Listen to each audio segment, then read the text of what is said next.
વડોદરા શહેરની દિવાલીપુરા ખાતે કલેક્ટર કચેરીમાં એનએની ફાઇલ દબાવી રખાતી હોવાના આક્ષેપે ખેડૂતો આજે જિલ્લા કલેક્ટર અનિલ ધામેલિયા આવેદનપત્ર આપવામાં આવ્યું હતું। કલેક્ટર કચેરીમાં એનએની ફાઇલ દબાવી રાખવાની હોવાના આક્ષેપ સાથે ગુજરાત ખેડૂત હિત રક્ષણ હિત સહિત દ્વારા 10 નવેમ્બર સવારે 11 વાગે ખેડૂતો તરફથી કલેક્ટર આવેદન અપાશે, જે સમયે મોટી સંખ્યામાં ખેડૂતો ઉપસ્થિત રહ્યા હતા। ખેડૂતોના જણાવ્યા અનુસાર હાલમાં 200 જેટલી એનએની ફાઇલો નિકાળી વગર પડી રહી છે, જેનો નિકાલ કરવા ભ્રષ્ટાચાર પર કરવામાં આવતો હોવાના આક્ષેપ ખેડૂતોએ કર્યા હતા। ઉલ્લેખનીય છે કે અગાઉ પણ એનએની ફાઇલ ક્લિયર ન થતી હોવાની ફરિયાદો ધારાસભ્ય પર કરી ચૂક્યા છે, ત્યારે ફરી વખત ખેડૂતો દ્વારા એનએના મુદ્દાને લઈને કલેક્ટરશ્રીને આવેદન આપવામાં આવ્યું। ગુજરાત ખેડૂત હિત રક્ષક સમિતિ ગુજરાતના ખેડૂતોની એક રજિસ્ટર્ડ સંસ્થા છે।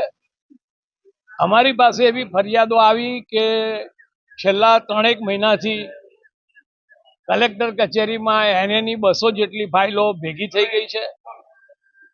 સરકારનો કાયદો છે કે 3 મહિનામાં એનએની ફાઇલને મંજૂરી આપી દેવી, તેમ છતાં પણ આવું બની રહ્યું છે।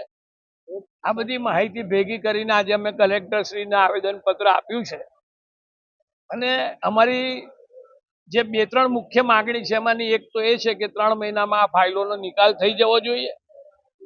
બીજી માગણી અમારી એ છે કે એકવાર જમીન કન્વર્ટ થઈ ગઈ છે, એને થઈ ગઈ છે અને માત્ર હેતુફેર કરવાનો છે, રેસિડન્સમાં છે ને કોમર્શિયલમાં લઈ જવાની છે, તો આખો પ્રોસિજર પાછો શરૂ કરવામાં આવે છે, ના કરવામાં આવે। કાયદામાં જોગવાઈ છે કે એને ખાલી ડિફરન્સના પૈસા ભરી દેવાના, તેમ છતાં ખેડૂતોને ફરીથી એનએની પરવાનગીનો પ્રોસેસ કરવાની ફરજ પાડવામાં આવે છે। જે જમીનો કોર્પોરેશનની હદથી 5 કિલોમીટર ને બુડાની હદથી દૂર છે, બુડાની હદમાં નથી, એમાં તો એનએની મંજૂરી લેવાની નથી, પણ હમણાં છેલ્લે એમને પણ એવી ફરજ પાડવામાં આવે છે કે એનએનો આખો પ્રોસિજર કરો। સાહેબે ખૂબ પોઝિટિવ વેમાં અમારી વાત લીધી છે અને ખાતરી આપી છે કે આ તમામ પ્રશ્નોનું હું નિરાકરણ કરી દઈશ અને સાહેબે એવું પણ કહ્યું છે કે મારી મંજૂરી પછી પણ જો ફાઇલ અરજદાર સુધી ન પહોંચી હોય તો મને ધ્યાન પર લાવજો, હું એમની સામે અધિકારીઓ સામે સખત પગલાં લઈશ।